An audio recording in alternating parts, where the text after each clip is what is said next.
So hi, everyone. Thanks for joining. If I didn't meet you last week, I am Marnie Stockman, CEO of Lifecycle Insights. We are a QBR BCIO reporting platform and a customer success tool. So hopefully I got to chat with many of you at Build It. If not, if you've just seen us out and about in the space, welcome. We're glad you found us. So a little bit of background of how Lifecycle came to be, and then I'll dive right in and show you the platform and how it works. So Lifecycle Insights, so there are four co-founders, three of us all work together in the ed tech space. And in doing so, built a structure for customer success. And the foundation of that was for business reviews. So I was the director of ed tech, of customer success, and did so many business reviews. The developers and I were out looking to kind of design our own platform. We weren't sure exactly what, and I ran into an MSP that I'd played volleyball with for 25 years and said, did you have any, problems in the MSP space around reporting, analytics, et cetera, that might be of interest? And he said, yes, I spend 6 hours a day cobbling together my QBR. And then he threw out words like from my PSA and RMM and documentation tool, et cetera, that really I had not heard of prior to that evening. So we took a look and decided that, yes, we could in fact help build better business reviews through some automation and aiming to make them more strategic. So that's how Lifecycle Insights came to be. Again, if you were at Build It last week, Alex, my business partner, was there. He was an MSP. He's the one that, is the thought leader behind this to come up with a platform to help make life easier for managed service providers. And the developers and I, again, come from really a world of customer success and development. In the developers come from building an assessment platform in the ed tech space. So here we are in the platform. Mark, can you give me a shout if you can't see the screen? Otherwise, I'll assume we're good to go. And Mark, I am going to promote you to a panelist so that you can chat me if you need to separately. Perfect. All right, so here we are in Lifecycle Insights. Again, Lifecycle Insights is aiming to automate components of the business review process for you.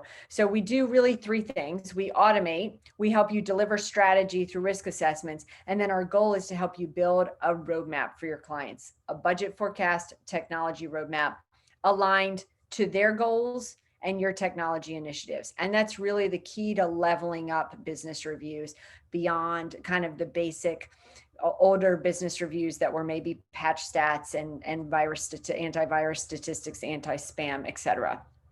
So the first thing we do is integrate with your PSA or documentation platform. So right out of the gate, you do have to have one of our integrations. So that's ConnectWise Manage, Autotask, Halo, Synchro, or IT Glue. We integrate that and we pull over contacts, assets, contacts, contracts, your companies, and your tickets from those places so that we can get some basic reporting. We do warranty lookups on Dell, Lenovo, HP, Microsoft Surface, Cisco Meraki, and SmartNet. Mark, if you want to type those into the chat, folks often ask to get those repeated a few times. So if you can put both the PSA integrations and the warranty lookups in the chat, that'd be great. So one of the things we're aiming to do is give you accurate reporting about asset lifecycle management and user reporting. So the data quality score that you see is we're pulling, in our case, from IT Glue, the assets, make, model, serial number, and we're doing warranty lookups to clean up this data so we can drive an asset list. So we're aiming for, again, full asset lifecycle management reporting. So many folks can replace kind of a warranty lookup tool if they're using one in order to use that as a small piece of the broader conversation. So here we can take a look at all of our assets by asset type. So where are my workstations at end of life, or where are the operating systems at end of life, et cetera. Some things about Lifecycle Insights. First, We have we call this swatching, so a feature called swatching, and that's we've got blue, green, yellow, red. So red is bad, green is good, and blue is unknown. So if I wanted to find all of my operating systems that have expired, I would swatch away anything but red. So now I'm left with my red assets, my expired assets, and these are the ones we want to have a conversation with our client. If we want, we can select all of them and create a recommendation, right? So we can now start building our recommendation roadmap, our technology roadmap for our partners, and what we want to do to help them shore up their infrastructure. All of our reports you'll see as we move along are downloadable to Word, etc. This report, however, you can also ship right to your inbox. So you can send this to recurring, monthly, weekly, annually, quarterly, etc. to your inbox, your client's inbox, or even a portal. Now I mentioned portals. Some folks actually, so we have security roles inside of Lifecycle Insights. So if you wanted to create a security role for your partner that would give read or read-write access to any page in the platform, they could just log in and see this information for themselves. A great solution for co-managed IT. A lot of times if you're working with an internal IT department, to be able to work right with them in the same platform, that is a good way, to be able to get them to log in, to just log in and do the work right within the platform in a very cooperative type of setting. The same idea of what I showed for operating system, I could show where my warranties were expired, yellow or red, but my assets were not at end of life. Maybe that's where you want to go get a manufacturer warranty, etc. So this type of functionality, and there are plenty more bells and whistles on buttons I could push there that we could talk about. But the basic idea of how this reporting works is how we work through Lifecycle Insights. So this is what's going to aim to automate your budget forecast. The replacement cost column is based on default settings that you can edit. So one of the things that Lifecycle Insights lets you do is create your own policies. So all servers are going to cost X, Y, or Z. All virtual servers are going to have this cost. And we're going to expect our workstations to last 36 months, 48 months, 60 months, whatever you would like them to be. And you want to, give a warning date. And tell me about that expiring server 2 years in advance. Tell me about that expiring workstation 6 months in advance, right? We don't need as much warning for that. So these asset type policies are what lets you drive that asset report. You can set them globally across all of your companies, across a single company, or even an individual asset. So you really can get fairly granular, but it's the speed of being able to do this in bulk that gets you to the over the line to get the QBR out the door.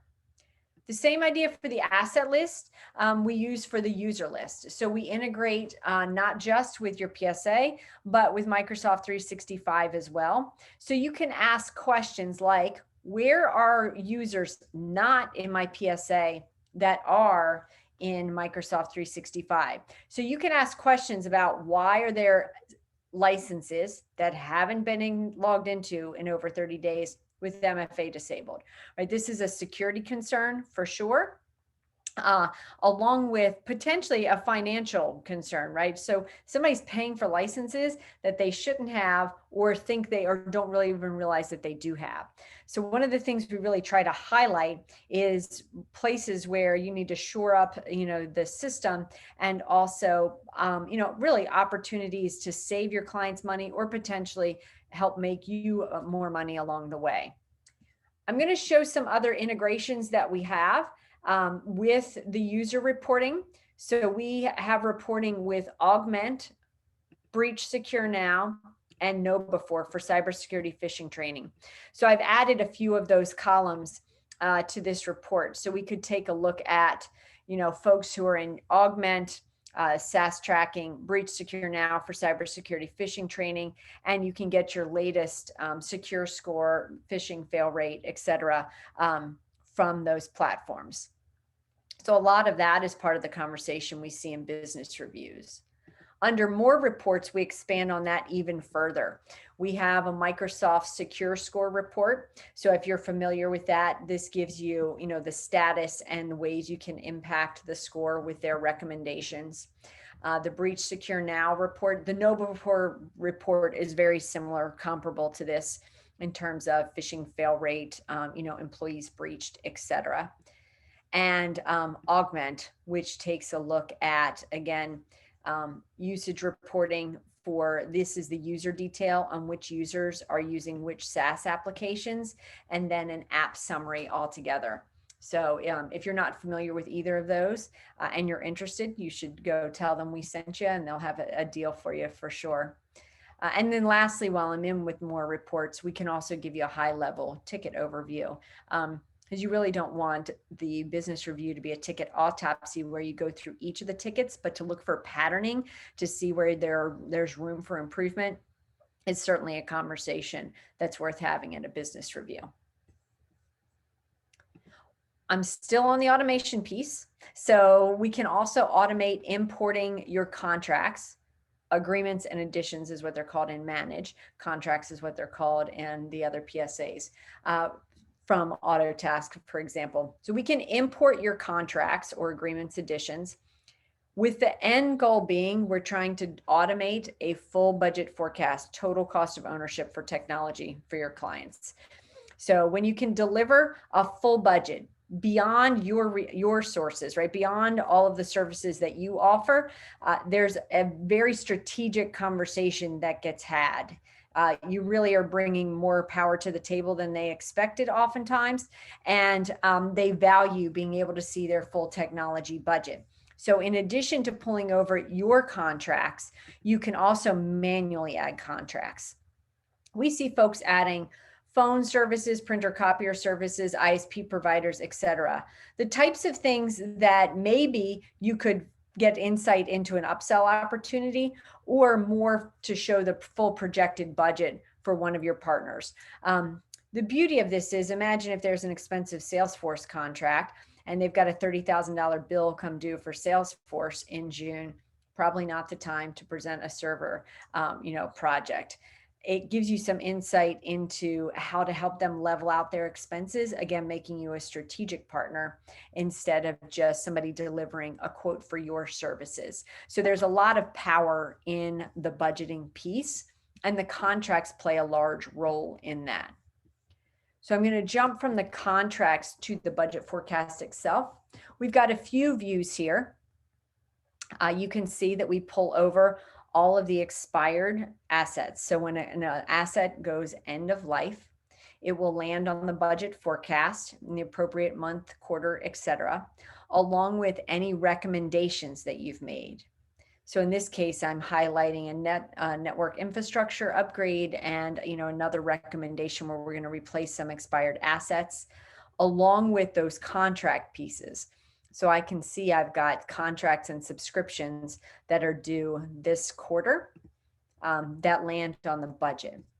A lot of flexibility around the budget. We've got a couple different views, which you can always expand and take a look at if you want to print out with the detail. But the budget can be done quarterly, monthly, or yearly, up to 12 cycles. So we see a lot of partners that want to do a 4 or 6 quarter detail budget. Show me all of the assets you're replacing in the next 6 quarters, and then a 5-year wide angle guess budget, right? This is more for projecting and really giving them a heads up that 2 servers are coming due in a couple of years. It changes the conversation from a if they're going to replace those servers to a when they're going to replace those servers. So that budgeting conversation is really powerful.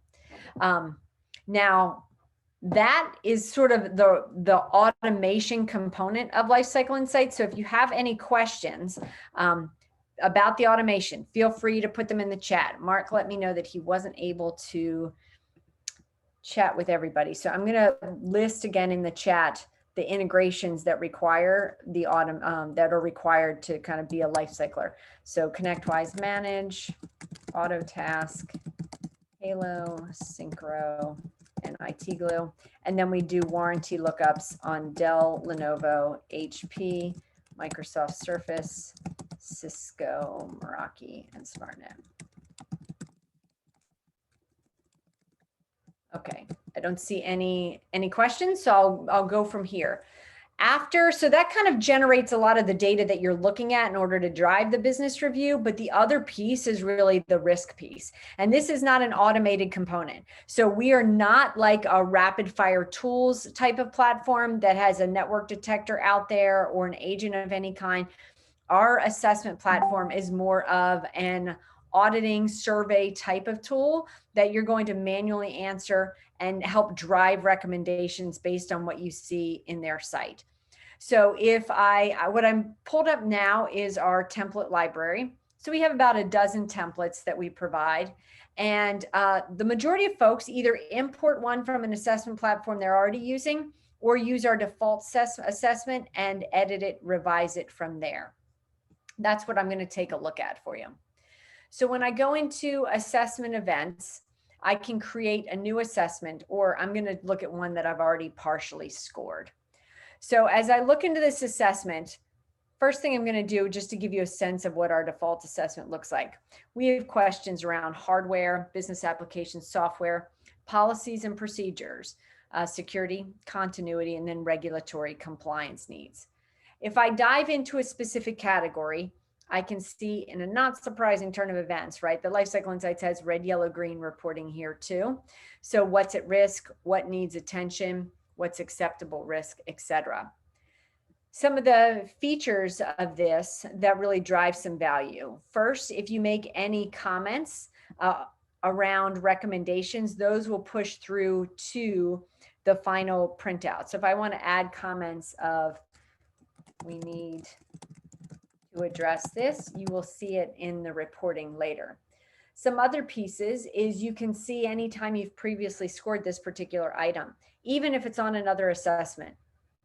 So if you have multiple folks in your company that are doing business reviews, or you've done one, 3 months ago and don't remember where you were when you said that, when you made a particular recommendation, you can go back and look at your public, private comments and any scoring along the way. You also have the ability to link both scoring instructions, maybe a link to IoT Glue documentation on how to score something, or explanation remediation tips. So if this is red, we are going to address it with this, that, or the other. The other piece is, you'll notice here and on several other screens in Lifecycle Insights, you can create a PSA ticket. So if you want to open a ticket to kick off, some workflow, track time against a ticket, track time against a business review meeting, you can do that right within the platform. I'm going to show you 2 of the downloads that are really popular to include in the business review, and I'll show you the overall report at the end. But along with the budget forecast, these are 2 of the pieces that folks really quite like using. The first, again, is the overview. So this is the summary of the assessment, again in red, yellow, green. I might not know what you were talking about when we were discussing the hardware category, but I know 39 red is bad. And if I drill into the report, I can see with all of the red why it's at risk and the specific responses for this. And at the end of the report, remember when I added the comments for those 2 red items, that the recommendations pull over onto the report. I'm going to talk more about recommendations in a minute. But first, I want to show the assessment comparison report.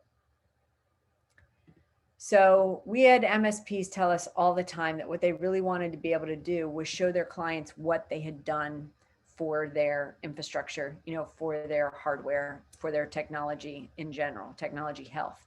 So the assessment comparison report lets you compare any previous assessment with your, any 2 previous assessments really. So I can say, well, we're at a 53% here. And now that you've come to become a partner of ours, we've moved the needle to you for an 82%. The other piece of this could be you can do Lifecycle Insights with prospects. And there's no additional charge to add prospects into the site. We actually give away the assessment platform for free if you have at least our basic package. So you could do assessments for everybody.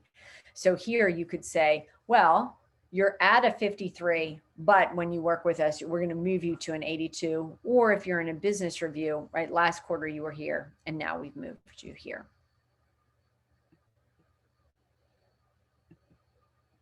Now with assessments, what typically happens is you've identified some risk for your clients, right? We have a bunch of red items, and now we want to deliver our recommendations. And in my mind, this is the secret sauce of a managed service provider, right? You know how to address the risk. This is the power you're bringing to the table to show them that you know how to take care of their environment. So I'm going to grab some at-risk items, create a recommendation from here. So I can see these are at risk. I'm going to link the nefarious assets that are causing the problem. And I can add labor, material, recurring costs, etc. So you're now creating individual recommendations for projects that will push to the budget forecast as a single recommendation. So email migration, it doesn't have to include assets. It doesn't have to include assessment items for that matter. You could just talk about, we've got a service for Cisco Duo, and we're just going to add labor, material costs, or recurring costs, etc. But all of these pieces push onto that budget as a single project. Now I've shown you all of the components of Lifecycle, right? So these are the different reporting pieces that you may want to deliver in a business review. The goal for Lifecycle Insights from the very beginning was to let you create a portfolio, an easy button of this is how I want my business review to look every time. Or I might have one business review for my top tier clients and a different one for a lower tier client. So we let you build multiple templates that you can repeat over and over again. So I'm going to go grab my favorite template where I have included our generic agenda. You of course can add your own, my executive summary, the assessment summary, assessment comparison. So these reports are probably now all looking familiar because they're the ones that I've already shown you, but now they're stacked together and I don't have to go rebuild them. So I already created my 2 budget views and how I wanted to see them. And if I switch from Creative Designs to another company, Get Well Medical Services, it rebuilds based on their budget items. Now, of course, I'll have to do an assessment for them and create their own recommendations. But as you can see, as I'm going through the report, right, here's my customized asset list. Here's my contract list, my breach secure now report, etc. I can download this to Word. If you were at the booth, I had spiral bound and you could see exactly what this printout looked like. And I was asked in the chat that we do provide templates, absolutely. And then you can also build your own. So right out of the gate, we have the Lci Sample Template, which is very similar to what mine is. I've just added a couple other recommendations and pieces along the way. Not only that, but we do a lot of professional development and conversations around, really webinars, videos, chats with partners around what they're looking for and how to build that. So we will get you going in onboarding if you don't want the canned out of the gate template. So in addition to that download, I can also put this into presentation mode. The beauty of presentation mode is a lot of folks spend a lot of time building PowerPoint slides that they don't need to, because this will just present above the platform. If you're not going to do a printout. With the world of Zoom that we all live in now, a lot of our partners absolutely, are building their presentations to present virtually. Here I'm showing you the recommendation roadmap of all the projects that you want to schedule for your client.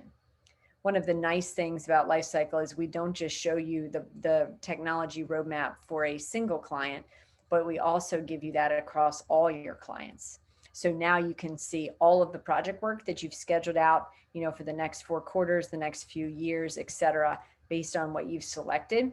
So that really helps you start getting insights into when you need to buy, new devices, et cetera. So it's a good management tool for you as well. I've got just a couple more pieces to show you, one of which is the scheduler. And with the scheduler, this lets you define a cadence per client. Are they going to get a quarterly, monthly, semi-annual, annual, one-off business review? What's the cadence you're going to have with this particular client? And when I dig into a client, I want to set my, who are the default contacts, who are the folks I typically reach out to. And then I can do a couple of things. first, within a business review schedule, you can create a ticket. So you can open a ticket and manage if you want to start tracking your time against how much prep work is it going to take for this business review. You know, you can associate and add all of your artifacts to the business review itself. And you can create follow-up notes that then you then turn into tickets. So a lot of our partners do exactly that. Each of the follow-up recommendations that they've made that have been accepted, they create a ticket, and then they can watch right inside Lifecycle, because they sync both ways, you know, when that ticket is active, closed, etc. So that's a powerful way to help really drive, not just that you had the conversation, but that you followed through on all of the pieces. So I talk fairly fast and promise 30 minutes. So we've got a few minutes left to answer any questions that you have. So put your questions in the chat, and I forgot, I should show you the pricing page. Again, if I talked to you about this last week at Build It, then this is probably not news to you, but everything I just described is in the VCIO package. We have free trials for 5 and 25 client packages. We always recommend starting with the free package, getting your data in, cleaning it up, take a look at it, and then move up as you grow. We don't currently have an integration with Kaseya BMS. The Kaseya folks typically, would you have IT Glue by chance? BMS is certainly on our roadmap, but it's not in active development right now. Okay, so if you have IT Glue, then typically we can pull assets from there. That might work for you then. I will show the other just packages as you scale up for VCIO. I did not talk about customer success. That is an add-on package, but you do have to have the VCIO package to start. We highly recommend getting your full business review process in place, because as you build all of these recommendations and get all the automation set up here, it would feed customer success. So there's work to be done to start delivering those business reviews before you would want to add on customer success. On the right side, we have asset insight reporting, which is the warranty lookup piece. If you only want warranty lookups, if you came and said, I just want to start with asset lifecycle management, just go get AIR by itself, $79 unlimited customers, and you're good to go. If, however, you said, well, I've got 5 clients I want to do VCIO for, you would want the $75 package, but you might say, but I really do need to do asset warranty, you know, asset lifecycle management for everybody.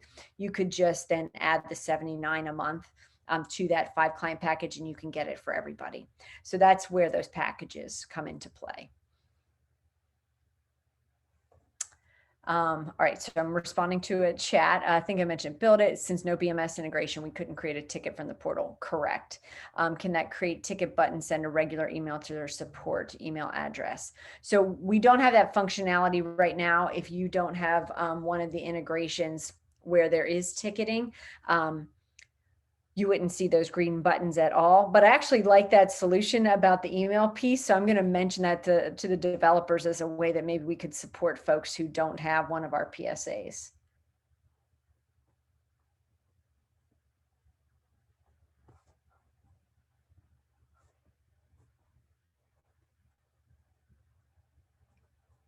Any other questions? Oh, IT Glue and ConnectWise, absolutely. If you're trying to decide, so we can integrate, we basically would want you to integrate with wherever your primary integration is, wherever the bulk of your assets are. So in our demo site, we have a primary integration with IT Glue, and we also have a secondary with Manage. So that's the one place you can do both. Whichever IT Glue or Manage has all of your assets, not just the ones your RMM has, right? But where are you also documenting your network equipment and other pieces? That's the one we'd want as your primary. But we could also grab from Manage tickets and push to tickets, even if it's not your primary integration. So you could use either one.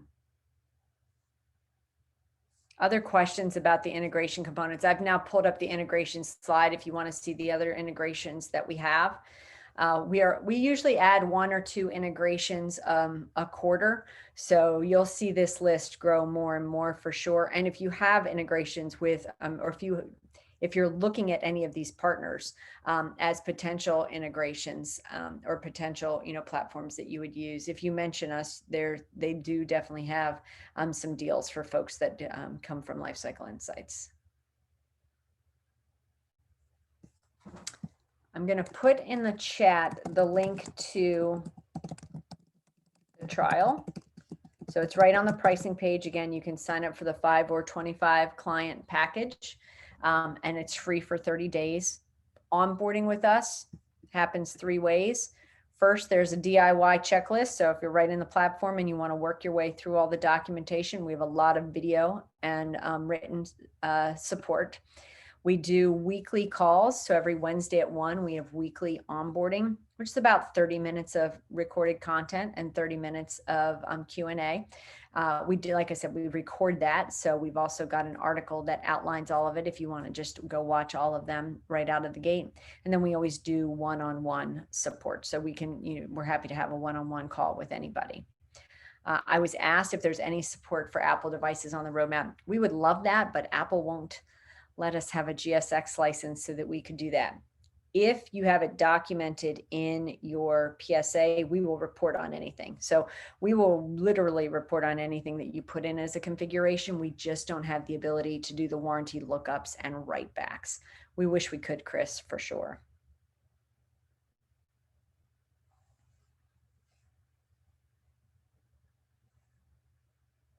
Other questions out there?